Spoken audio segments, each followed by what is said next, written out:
Hey everybody, Frank Coble here.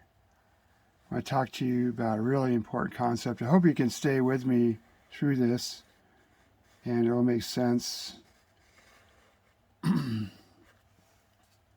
they made an atom bomb nuclear bomb, what they figured out was, okay, you have this really high density molecule, uranium, in the middle.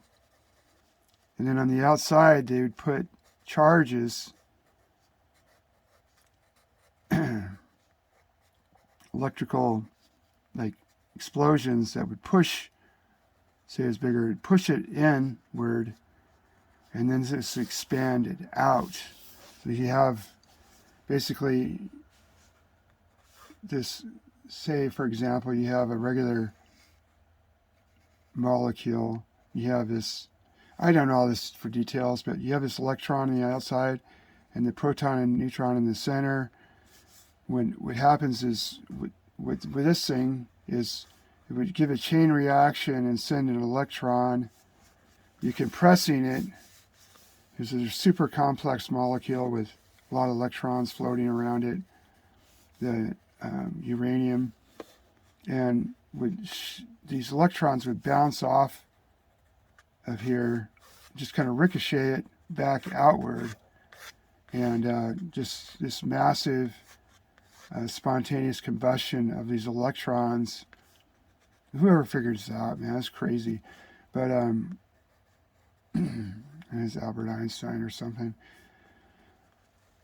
But the principle here, now hold on, hang in there with me, is that we are kind of like this, that we get pressed inward, and then we expand out. Like, say we've been, victimized somehow, we've been oppressed, we've had something terrible happen, but then we can expand out. We can use the harm that was done to us to help other people. It can go two different ways. It can go either for good or for evil.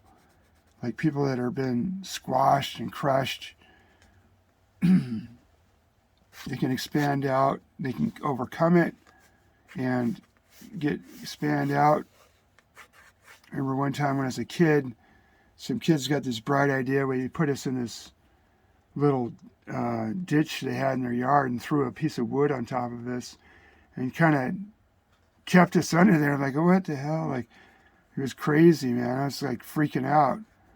And, but you know, kids are just like that. They do dumb stuff and say different abuses that people have, like they had a parent that wasn't there for them or something, but they can use that hurt that was done to them to help other people. And we can just look at other things in life. You know, it's just kind of a circle of life. Like, you know, when people come into like recovery for alcoholism, step one is we admit we're powerless over alcohol and we're blank, whatever, and our lives are unmanageable. When we kind of get crushed, something happens, we lose a girlfriend or wife, whatever, we lose our job, and it's just like this crushing of the ego. And they talk about that our ego must be smashed. And the thing is that alcohol and drugs, it keeps the ego from being smashed. It's like it makes you feel like you're important, like you can do things, and it keeps you from feeling your feelings. Same with about anything. And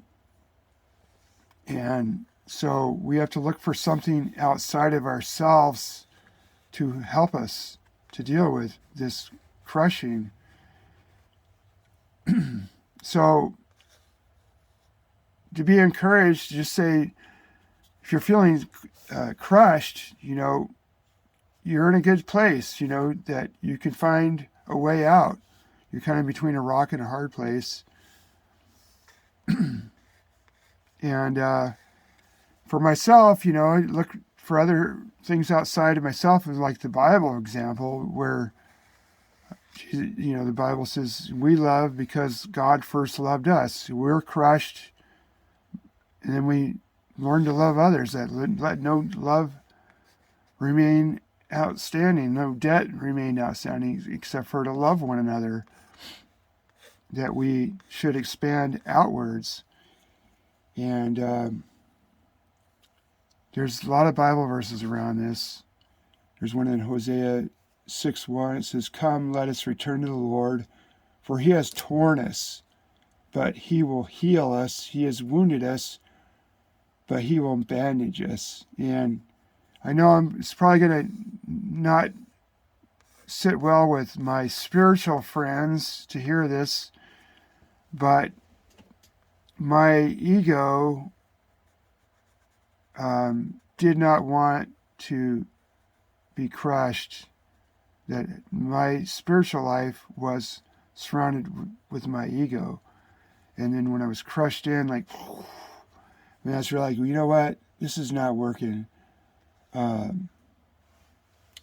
Even like in Isaiah, it says, "Woe is me, for I am ruined, because I am a man of unclean lips."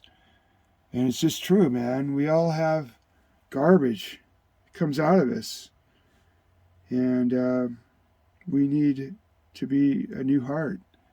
We need to have a new heart.